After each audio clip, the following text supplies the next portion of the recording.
Investigators in Canada say that they have found 751 unmarked graves at the site of a former school for Indigenous children. The discovery was made in Saskatchewan at the Cowessess First Nation.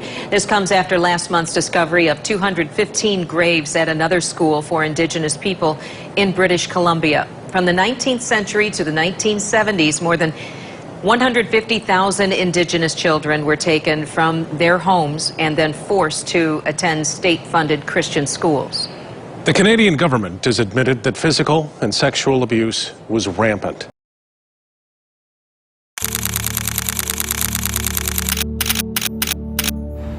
These snapshots show strength behind every image, but behind all of this is a history many Canadians still don't understand to this day. It all began in 1876, when the Indian Act was first created and published. A piece of legislation to control and assimilate just to erase all the Indigenous identities in Canada. The harm wasn't accidental, it was written into the law. From banning ceremonies, to stealing children through residential schools, to deny people their rights, the damage ran deep. Imagine being told that your language is illegal, that your family must send you away, that your very culture is something to erase. Well, that was the reality for thousands.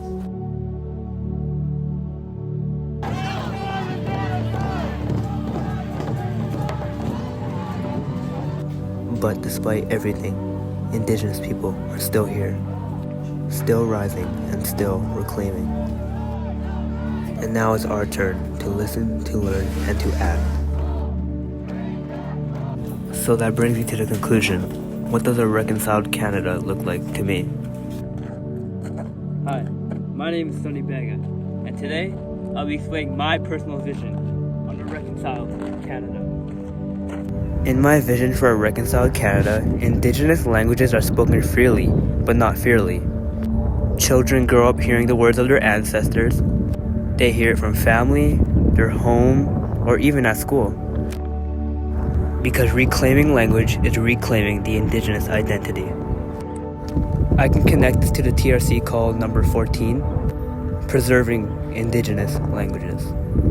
I can connect this to the documentary Sugarcane. Sugarcane is a documentary about the residential school survivors that come and fight for their freedom. In this documentary, we learned that speaking their home languages during the residential schools have brought great harm to them. This harm included physical abuse and mental abuse, which led Indigenous children into great fear. This is important towards reconciliation because it's important to acknowledge all the harm that Indigenous people have went through.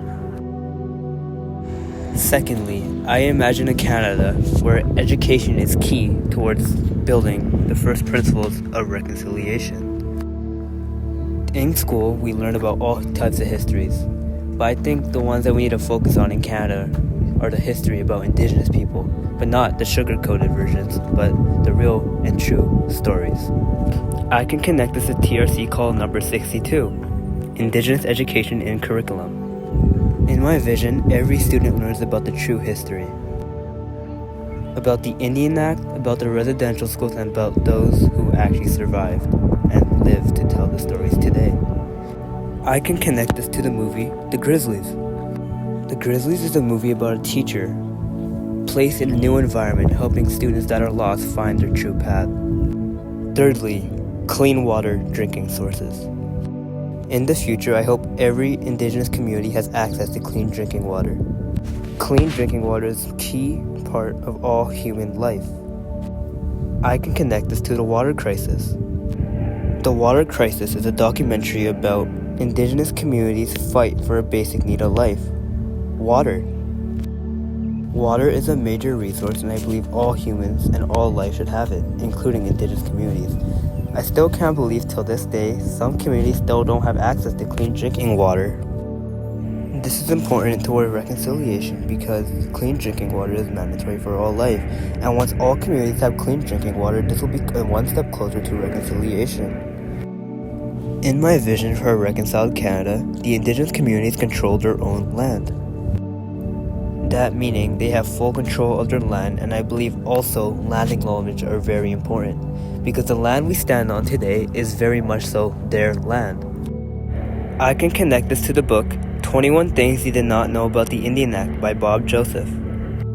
This book explains how the land of indigenous peoples were used to torment and torture indigenous families and cultures. This is one step closer to reconciliation to fully acknowledge the land that we live and teach today. Throughout all pieces of evidence I've learned throughout this course, I believe 21 Things You May Not Know of the Indian Act was one of the most important. This book shapes all of history into one book and makes it easier for the consumer to read. Finally, one of my last points is to create safe and healing environments for indigenous people. These places are meant for indigenous people to find a place to cope and deal with all their struggles. Whether it was through history, past traumas, or even generational trauma. This is my view of reconciliation. I believe telling the full story is the true matter that this world needs today, unlike sugarcoating it or treating it as like some sort of fairy tale, as like Pocahontas. This is my vision of Canada soon later in the future. This is a Canada I imagine, but we still have a lot of work to do. Thank you for watching.